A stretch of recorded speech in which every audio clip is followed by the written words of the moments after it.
Episode 65। अब रात के 10 बज चुके थे। सबकी टेंशन के मारे जान निकली जा रही थी। अब तक रुचि का कुछ पता नहीं लग पाया था। सबने सब पॉसिबल जगह देख लिया था। रूही का कुछ भी अता पता नहीं था। तभी अचानक नील किसी को कॉल करता है और बोलता है, ये नंबर ट्रेस कर और लास्ट लोकेशन का पता करके बता मुझे।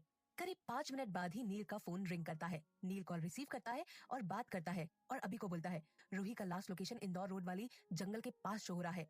आई हैव टू गो बोलकर वो तेजी से निकल जाता है। उसके पीछे पीछे अभी भी निकल जाता है। सबका दिल किसी अनजान अनहोनी होने से घबरा रहा था, पर सब धीरज धर के बैठे थे। पर यह भी सच था कि सब अंदर ही अंदर डरे बैठे थे। अम्मा तो घर के मंदिर में ही आंखें मूंद कर रूही की सलामती की दुआ कर रही थी। निकेत और लतिका ने पुलिस वालों से मदद मांगी तो पुलिस भी रूही की खोज में लग गई थी, पर उन्हें भी कोई क्लू नहीं मिल रहा था। हॉस्टल और रेस्टोरेंट के बीच के सारे सीसीटीवी फुटेज को पुलिस ने देख लिया था। उसमें रूही दिखाई भी दी, लेकिन मंडला चौक और कैफे के बीच कोई कैमरा नहीं लगे होने की वजह से रूही का पता नहीं चल पाया।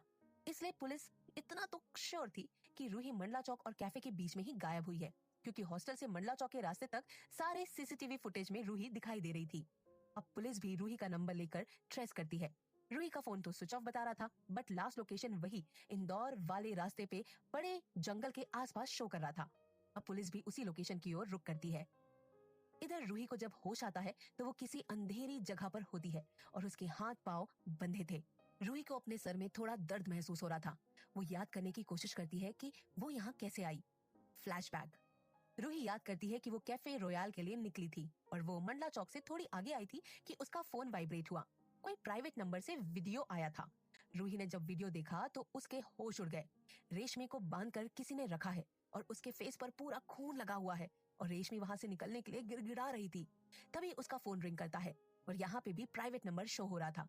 वो थोड़ा डरते डरते कॉल अटेंड करती है तो सामने से आवाज सुनाई देती है, अगर रेशमी की सलामती चाहती हो तो मंडला चौक के आगे लेफ्ट साइड वाले इंदौर जाने वाले शॉर्टकट रास्ते में पड़े जंगल को आ जाओ और याद रखना तुम्हें इस बारे में किसी को नहीं बताना है।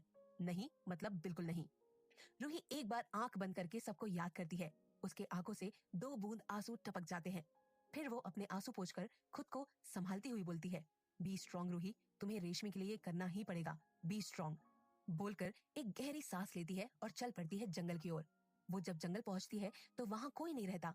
वो बहुत आवाजें देती है और स्कूटी को रोड पे ही छोड़ के जंगल के थोड़े अंदर चली जाती है। तभी अचानक कोई उसे पीछे से आकर नाक में रुमाल उसके रख देता है। रूही बस क्लोरोफॉर्म बोल पाती है, उसके बाद उसे कुछ याद नहीं होता। Flashback and.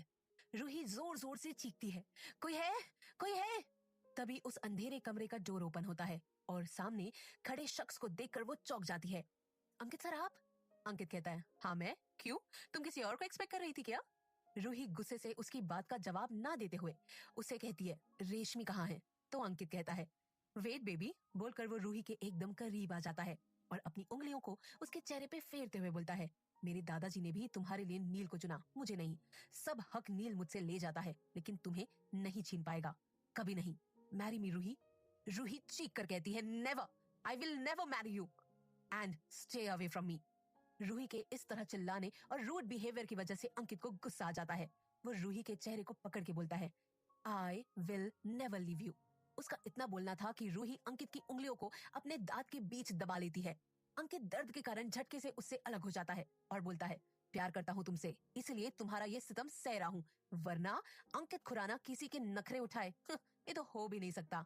And one more thing, marry me, otherwise I will never ever gonna leave your sister रेशमी। ये सुनकर रूही को समझ नहीं आता कि वो क्या करे या क्या ना करे। तभी वहाँ कोई लड़की आती है जिसे देखकर रूही के मुंह से निकलता है, सोनालिका मैम आप? तो अंकित सोनालिका को बोलता है, रेडी हो अंडर 1 आवर और हाँ नींद के इंजेक्शन दे देना इसे, ताकि कोई और शोर शराबा ना कर पाए।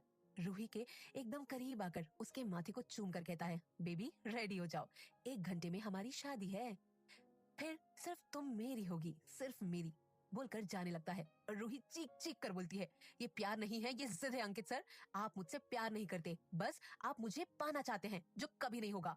रूही नील की थी, नील की ही रहेगी, बोलकर वो रोने लगती है। सोनालिका कहती है, रोना बंद कर रूही, मैं तुम्हारा वेडिंग लहंगा लेकर आती हूँ, बोलकर वहां से चली जाती है।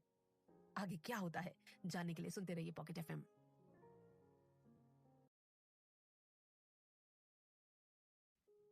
एपिसोड